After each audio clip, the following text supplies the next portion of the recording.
بسم اللہ الرحمن الرحیم۔ Welcome to my YouTube channel Iman Khan official.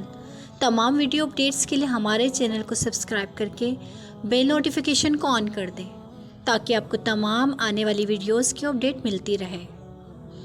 امام حنبل رحمۃ اللہ علیہ فرماتے ہیں، ایک دفعہ مجھے عراق کے کسی گاؤں میں رات ہو گئی۔ میں ایک مسجد میں گیا لیکن چوکیدار نے مجھے وہاں سے نکال دیا۔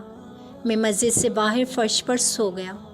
چوکیدار نے مجھے پاؤں سے پکڑا اور گھسیٹ کر مسجد سے دور کر دیا۔ ایک خدا ترس آدمی مجھے اپنے گھر لے گیا۔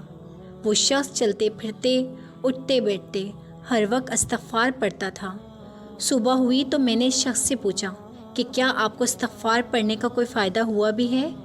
اس نے جواب دیا، جی ہاں، میری ہر دعا قبول ہوئی ہے سوائے اس کے کہ میری ملاقات امام احمد بن حنبل سے ہو جائے۔ میں نے کہا، میں ہی احمد بن حنبل ہوں، اور تم دیکھو کہ مجھے کیسے گھسیٹ کر تمہارے پاس لایا گیا ہے۔ تو ہم امید کرتے ہیں کہ ہماری آج کی ویڈیو آپ کو پسند آئی ہوگی۔ ہماری ویڈیو کو زیادہ سے زیادہ شیئر کریں اور آنے والی ویڈیو تک اپنی میزبان ایمان خان کو اجازت دیجیے۔ اللہ نگہبان، فی امان اللہ۔